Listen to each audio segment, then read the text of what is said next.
Hello guys, how are you? I hope you all are doing good. Today we are going to interpret who is Socrates.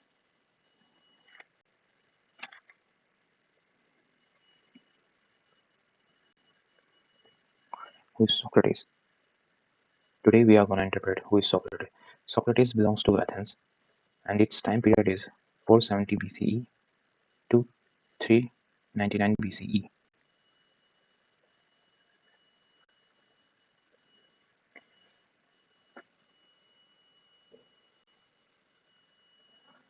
At that time, Athenian society was a city-state, means in Greece there were the different city-states was present which are in conflict with each other, and there are also agrarian societies. Means they have the main livelihood through the agriculture, and they do it with their slaves, and the conditions of their slaves are much bad than what was they predicted. They do not believe in natural equality.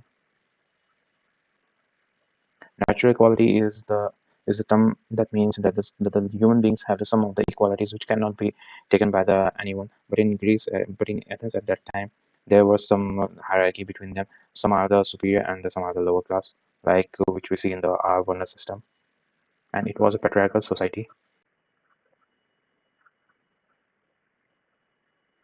Patriarchal societies are those societies which are dominated by the man, means that where the women's had the very few rights as compared to the men's. Socrates acted as a gadfly and intellectual midwife to Athenian people, which was not liked by the peoples who are in powers. And as there is the term gadfly and intellectual midwife, I want to elaborate them. Gadfly means the critical person, means who criticize the things. In Socrates, Socrates was criticizing the government policies because they are not up to the mark. There was the divide between the peoples. And intellectual midwife is, in Socrates terms are those. Socrates acted as an intellectual midwife, means that he doesn't tell the truth what it is, but he led you to how you can attain the truth, helping to attain the truth.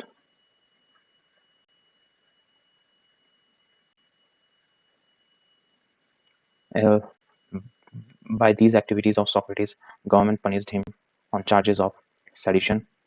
Seditions, I think that you know seditions is means the not abiding the government and disrespecting them, and on the charges of promoting atheism.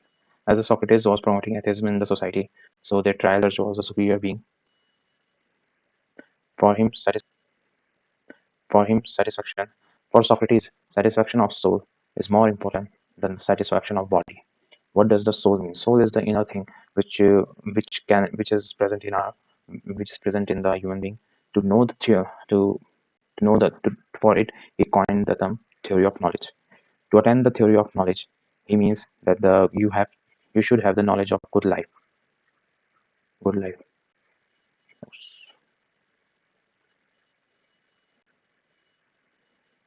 or virtuous life. To know the good life or virtuous life, you have to look into the soul. And how to look into the soul? It is through the dialectics. Now I will give you the example how you can do the dialectics. Like in dialectics, there is the person one who, in summer, says that the having a cold drinks give you relief. But is another friend, person two, insisted on having insisted not having cold drink as it is not good for health. So he suggested coffee, but P rejected it. P1 rejected it. Then after as saying that as it is summer bro, we can't have it, not good for health. So at later they do dialectics, they argue with each other, and at last the conclusion they got that having coconut water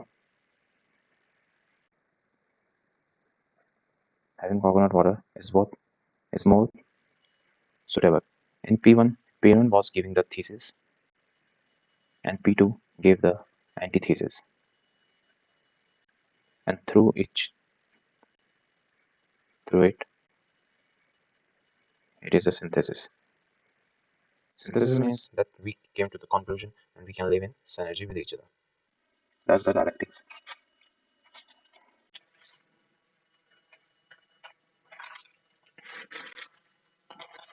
What is theory of knowledge? Theory of knowledge, Socrates divided into the two things, illusional and true knowledge. Illusion are the for these types of knowledge, he uses the terms belief or opinion. Belief or opinion are not absolute, not absolute. They can change with the time. Means they are shakeable. They can change with the situations. And the true knowledge is not shakeable and it is absolute. Now we should have it through the example. Like Socrates has emphasized on understanding the concept that Socrates has emphasized on understanding the concept. That's why, because of it, he is also known as the father of philosophy. Socrates is also teacher of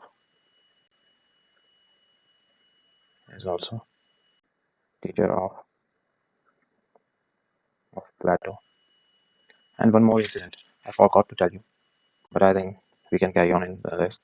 And for this, Socrates was punished for promoting atheism and sedition charges. So government convicted him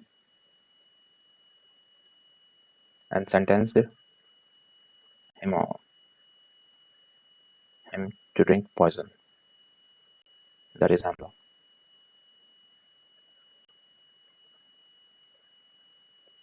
At that time, democracy was there,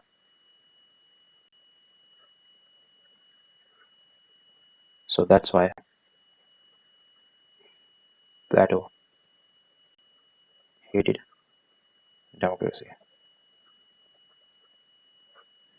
We will learn about Plato in coming lectures.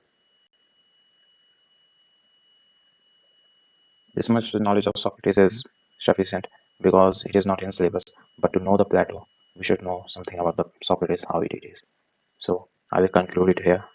So bye. Take care. Signing off. Section.